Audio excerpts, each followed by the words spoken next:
Hello everyone and welcome to Nerd Goblin Art. I'm Lula.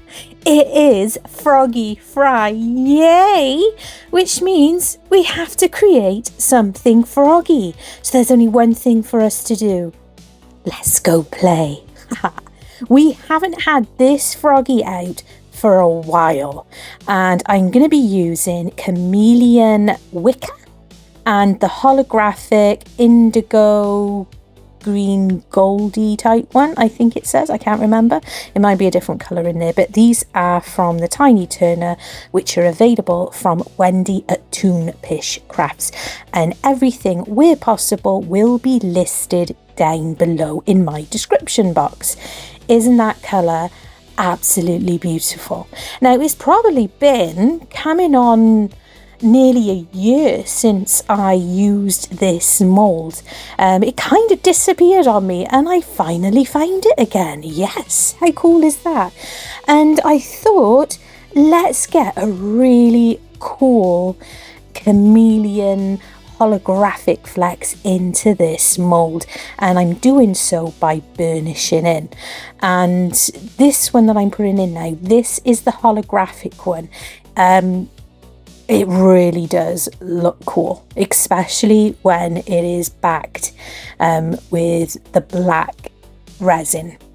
And that is what I'm going to be using today, because of course with the chameleons, any of the shifting, anything like that, you're going to get the most beautiful and the most intense effect using black mica in your epoxy resin. Now this is wicker, and this has fast become one of my favourites amongst some of the others, which still stand as Inferno and I want to say Poison. Arcane's up there as well. I just want all the colours, basically. I just want all the colours. I decided that I wanted to do more of the holographic colour up at the top and then come down into the greeny gold, and it really is absolutely stunning.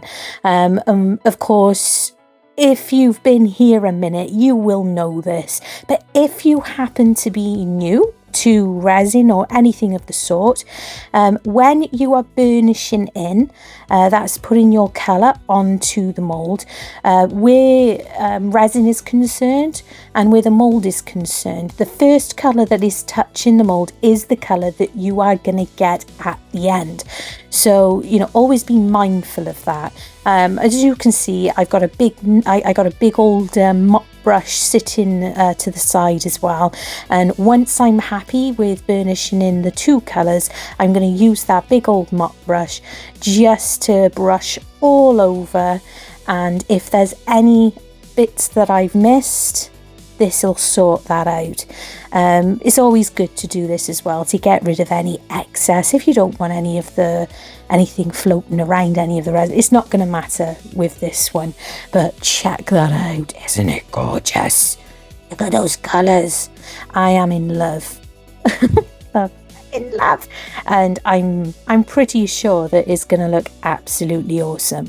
So I am going to need something now, because I'm going to be using epoxy resin, which means magic, because I need gloves, of course. I'm using craft resin currently, and I've already mixed it up, and I used my dual head mixer from Resiners, and I have put this resin through my debubbler as well. It is colder in the UK, so my resin is a little bit more bubbly than usual, and so I'm happy to use that. And I've also added in some black mica powder, and this is Owl something, I can never remember how to say it, but I get it in a big, got it in a big pouch, a big old pouch, which I managed to rip, because I'm a genius, I'm a legend that way. So I had to decant what I could into a jar. So I'm just giving it a good old wiggle, a good old tappy wappy. This is to encourage any bubbles from the detail on the face of the mould. we don't want the bubbles all sitting there to cause any holes. That's the one thing that we are hoping to avoid. And of course, using the debubbler along with the isopropyl alcohol is a big help. I'm using 99.9% isopropyl alcohol. It is listed down below in my, I think in like my most used type list. My most regular use thing, something like that. Anyway, it's there, and I get it from, as I said, from Amazon. So if you are looking for one, I do recommend it because I've been using it for the longest time, and it does what it says on the bottle. So I'm just getting a large lollipop. Now, what? You must have a big mouth for these types of lollipop sticks. It's either that or it's for a giraffe, who knows, but it works perfectly for reaching down into the cups without me getting in too much of a mess. So I'm just getting rid of as much as this as possible, and as you can see, I do have some more resin sitting on the side. I think these molds can be, I could not remember how much it took the first time I poured it. It's such a long time ago.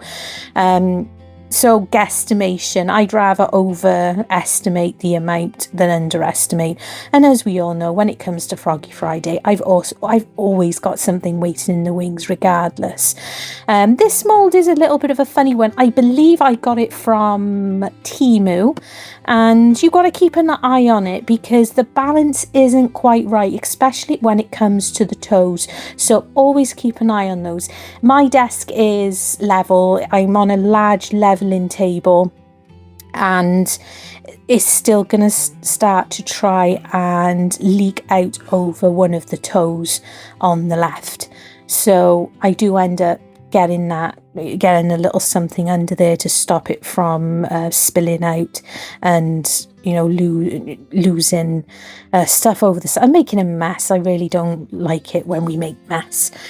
And I'm just encouraging the resin to go into all the toes just to make sure, because as I said, you know, it's the chance you take when you do order some molds from Temu. They can sometimes it might be the way they're packaged or whatnot. So this is one of my absolute favourite moulds where Froggy Friday is concerned, and this mould is from Into Resin. I ordered this one myself. They didn't send it to me, and it has become a massive favourite. And as with many of the Froggy moulds, even your standard one, it is always under the chin where those micro bubbles like to live. So it's always a good idea to give it a good squeeze down there and get your silicone tool, and make sure it's a silicone tool if you are using these handmade molds, because if you're going to use something like a cocktail, anything like that, you could chance causing damage to your mold, and you don't want to do that. Not with the handmade ones either, because they're so expensive and it takes so long for them to arrive. I haven't got quite enough to fill up this mold, so I'm gonna grab a bunch of bits and pieces that I have sitting in my bitch jar of resin, either disasters or what I've used in my like drip tray thingy majiggy that I like to save up. So I'm just using those just so I don't have to add or make up any more resin, because I'd much rather get a I really don't want to have to clean my mixer again. I know, I'm being lazy. I'd rather do this. You can do the same with stuff like, I know the Karen of the Dragon's Cave, she's put sand in. I know lots of people put pebbles in, things like that. It doesn't just have to be, you know, any resin stuff that you're not going to be using in anything other than it being good for going into other makes. So as you could see there, I'd spotted that the resin had started trying to run from that toe, and I don't know why. I'm holding the perfect thing right there in my hand. And I was looking everywhere, I was like looking all over the place, and it was in my hand. So that was just to make sure that I could keep that foot up in place to stop any resin running over. I don't like to pre-spray my into resin molds either with the isopropyl alcohol. They don't recommend that you do. You'll just end up having the life of your mold, so always bear that in mind. And it's okay to spray it once it's filled up. It's not too bad, but I still err on the side of caution regardless. I was still dropping them in. I'm like, come on, let's get filled up. Let's get you right to the top. Didn't want it to be not right balanced or anything like that. And of course, he's got a little bit of detail in his toes, so I want to make sure that they are filled as much as they possibly can be. This can encourage bubbles as well, so making sure to take your time and give a little bit of the tapping and stuff like that. I'm using my G3 curing machine as well, so I can get these cured within the next 2 hours. But for you, it's going to be mere moments. And here we are. These are lovely and cured. And we're going to demold the into resin Froggy first, because he is a very, very beautifully handsome chap. And I've not cast one just in black before, but we're going to be doing something with him anyway, because I need him to have a little bit of character. And look at him, he's so beautiful, so gorgeous. You love frogs. He is absolutely stunning, isn't he? Oh, look at him. Dookie dookie doo. I really do love that. I love that mould. So this one next, and I'm just going to make sure to loosen around all the edges and just make sure that his toes are loose. We don't want the ends of the toes are a little bit, they're not soft, but they are pliable type. So I'm just being wary of that, and then I'll take from the top. That's come out quite clean, so I'm happy with that. And good luck. What do we think? Isn't that stunning? I love it. Can you see the holographic? I'm trying to move it around so you can see the holographic. I think it is absolutely stunning. And that's why I'm taking so long. Have you noticed as well that he's basically wearing a bikini? I don't know if they realised that when they designed it, but it's funny. I think it's funny. Oh, so while I'm admiring it, I'm still admiring it. Check me out. Check out his nails. Lovely, lovely. So I want to do a bit more. I definitely want to do a bit more. And I'm just contemplating, because as often known, I do wing a lot of these things. And at this point, I wasn't entirely sure what I was going to do with it. So this is why I'm contemplating and thinking about it. So I'm going to take this opportunity to thank my subscribers. Thank you so much for subscribing, for all your likes, shares and comments. It makes my day. And if you're not a subscriber, please consider doing so. It costs nothing, and all it does is it helps my channel. So I'm using the antique gold ribbon buff. I'm just popping a little bit on a spare piece of card. I just find this easier. You do not have to use your finger to apply this. I just feel that I have more control this way. Of course, you can use a brush. I do use a barrier cream as well to help protect my skin. You can use gloves also if you prefer, but again, I can't really feel or get the control that I need doing that.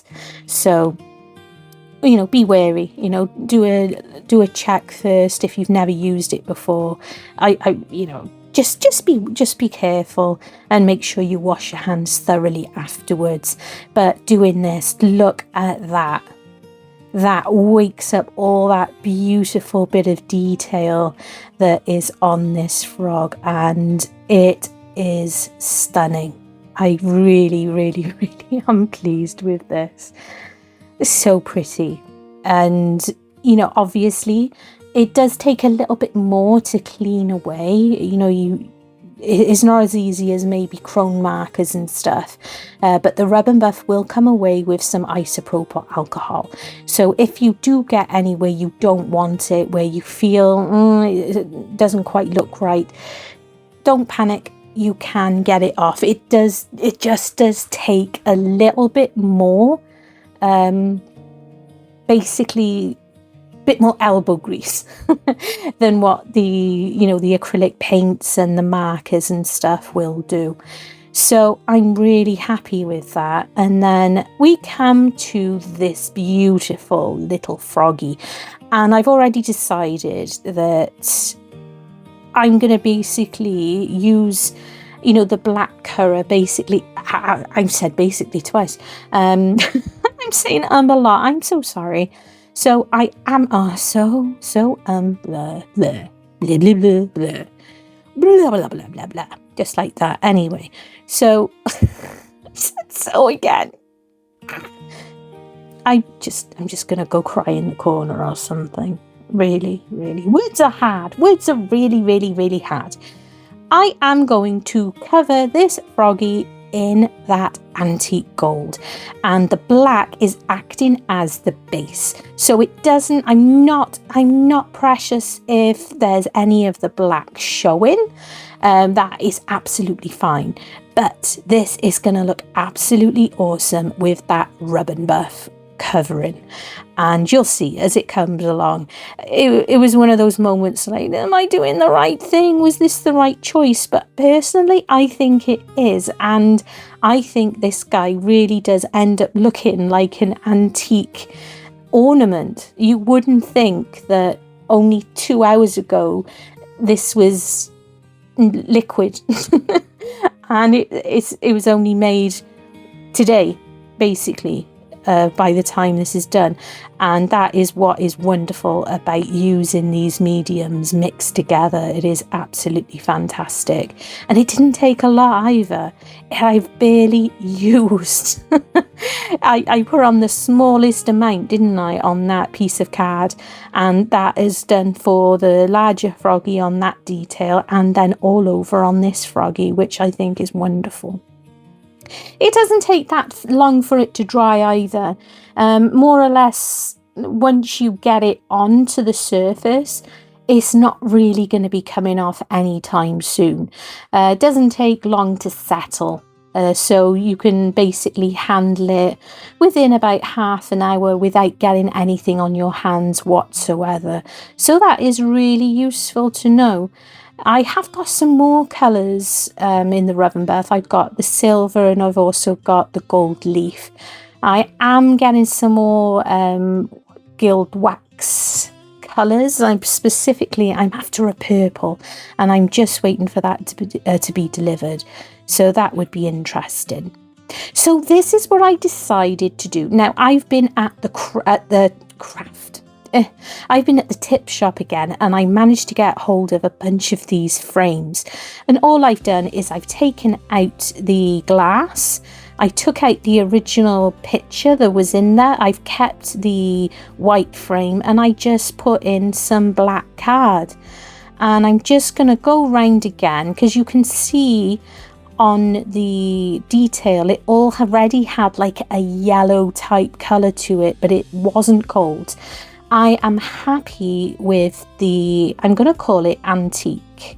I would think it's like a duck egg blue, and I really like it actually. So I'm not going to do too much. I'm happy for the frame to keep its colour. You know that I'll often go about painting them and I'll even add the crackle paints to them to come up with the detail, but honestly I think this is all it needed. A little bit of the rub and buff going around there just to tie the frame into the frog, with the frog having that antique gold on its details. The colours I think work really well, and I like the idea of having this beautifully colourful frog against the black and the white as well. So I think it looks quite grand personally. You know, it's you use what's there. The frame was, I think they charged me about 25 pence for each of the frames that I bought in the tip shop, and nothing wrong with any of them. I just take out the glass and that goes into my glass recycle, because there's no use for the glass in this, and because it isn't like a tempered glass, it's not something I'm going to keep, because it could break, it could crack. There's nothing else I can really do with it. So into the glass recycle that went, and I could still use the frame perfectly fine.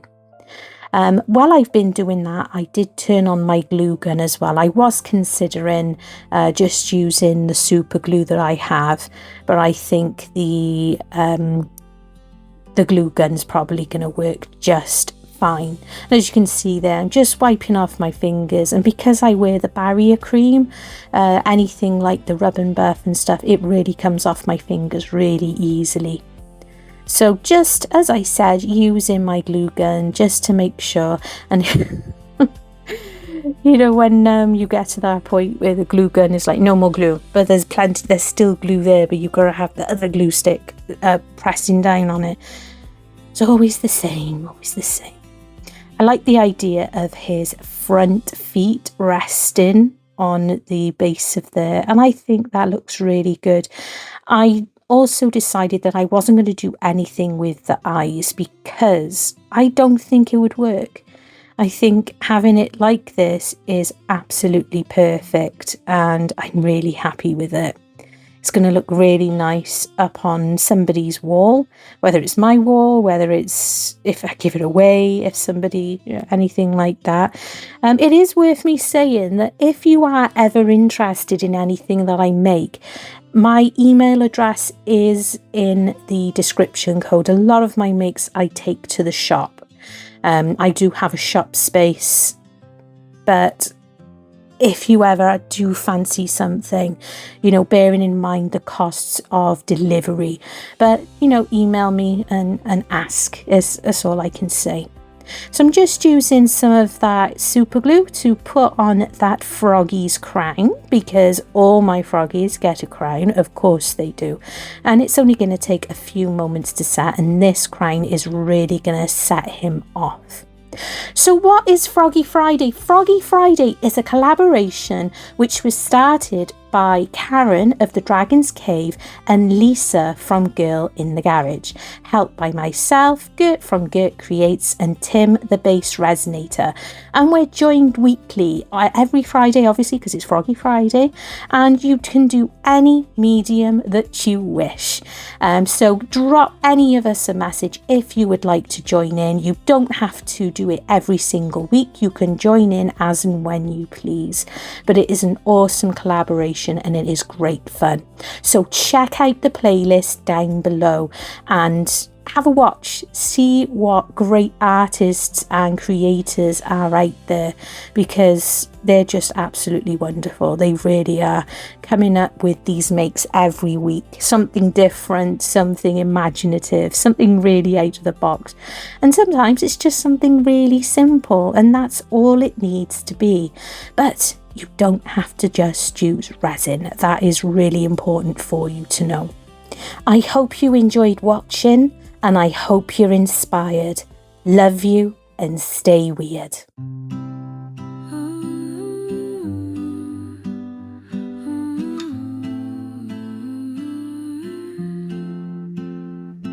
The nerd goblin whispers in my ear, stay weird, stay wild, no need to fear. She molds her dreams with resin and clay.